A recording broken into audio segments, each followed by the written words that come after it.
Hello, ২৬শে জুলাই ছিল আমাদের অ্যানিভার্সারি।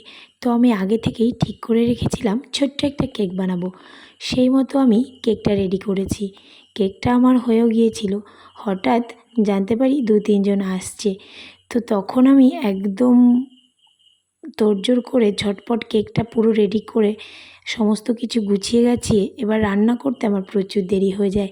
কেক বানাতে গেলে অনেকটা টাইম লেগে যায়। তারপর বিভিন্ন রকম বাসনপত্র ছড়িয়ে ছিটিয়ে সেগুলো গোছানো খুবই টাইমের ব্যাপার।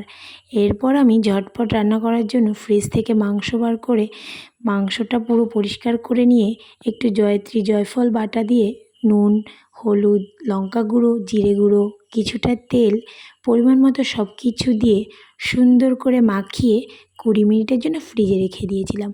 হাতে একদমই সময় ছিল না, অনেকটা লেট হয়ে গিয়েছিল আমার। তো আমাকে ২-৩ পদ রান্না কমপ্লিট করতে হবে মোটামুটি ১-১.৫ ঘন্টার মধ্যে। তো আমি ওটা মাখিয়ে ফ্রিজে রেখে আমি পাশে ডালটা বসিয়ে দিয়েছিলাম।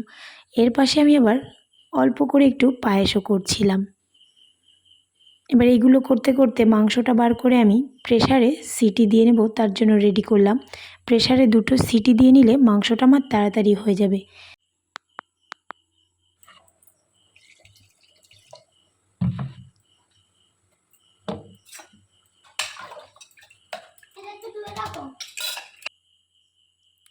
এদিকে ডালটাও প্রায় হয়ে গিয়েছে। ঘি গরম মশলা দিয়ে ডালটাকে আমি নামিয়ে নেব।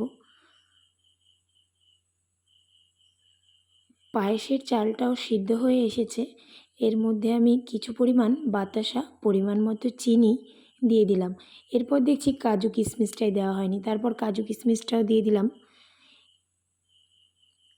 দিয়ে একটু নেড়ে চেড়ে নিলাম। এরপর একটুখানি গুঁড়ো দুধ, সেটা উষ্ণ গরম জলে গুলিয়ে পায়েসে নামানোর আগে দিয়ে দিয়েছি। এরপর পায়েসটাকে আমি বাটিতে তুলে নিয়েছি। এর মাঝখানে আমি একটু নুন দিয়ে দিয়েছিলাম। পায়েসটা রেডি হয়ে গিয়েছে। এরপর মাংসটাকে রেডি করব। তার জন্য ফোড়ন দিয়ে পেঁয়াজ, রসুন, আদা বাটা দিয়ে এটাকে খুব ভালো করে ভেজে নেব।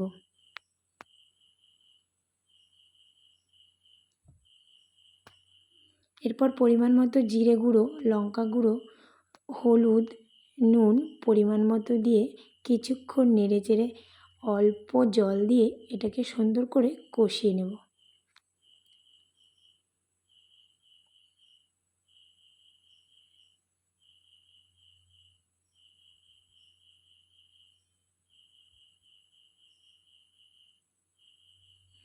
মশলাটা আমার কষানো হয়ে গেছে। এর মধ্যে আমি এবার প্রেসারের সিটি দেওয়া যে মাংস ছিল, আমি শুধু মাংসগুলো তুলে মশলাটার ভেতর দিয়ে দিলাম।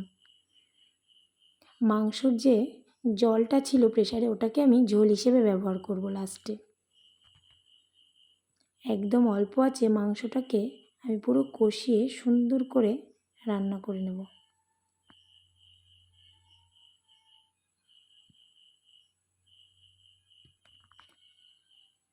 আমার মাংসটা কষানো হয়ে গেছে। এর মধ্যে আমি প্রেসারের যে ঝোলটা ছিল ওটা আমি দিয়ে মাংসটাকে পুরো রেডি করে নেব। মাংস আমার প্রায় রেডি হয়ে গেছে। এরপর ফ্রেশ হয়ে রেডি হয়ে নিলাম কেক কাটিংয়ের জন্য। আমি প্রথমে একটা শাড়ি পরে কেকটা নিয়ে একটা ছবি তুললাম, পরে একটা কুর্তি পরে নিয়েছিলাম। সেই ভিডিওটা আর করা হয়নি, আমি কিছু ফটো দিয়ে এখানে সেন্ড করছি। সবাই মিলে যে কজন ছিল আমরা সবাই কিছু গ্রুপ ফটো তুললাম। ভিডিও আর করা হয়নি, ভীষণ গরম লাগছিল।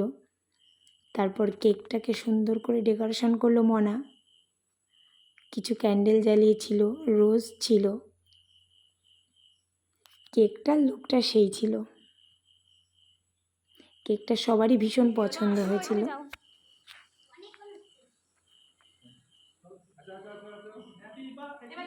আমরা সবাই মিলে ভীষণ মজা করে কেকটা কেটেছিলাম।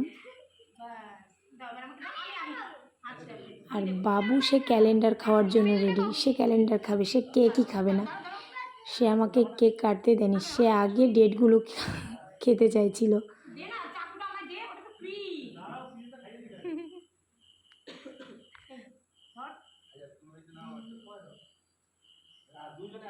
আর পেছনে সবাই ক্যামেরাম্যান ৩-৪ জন মিলে সবাই ছবি তুলছিল।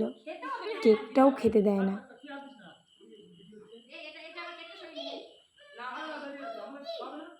এরপর কেকটাকে কেটে সবাই মিলে, যে কজন ছিলাম সবাই মিলে কেকটা তখনই শেষ করে দিয়েছি। এরপর সেল ফাটিয়ে স্নো স্প্রে দিয়ে একদম বাবু পুরো ভিজিয়ে দিয়েছে।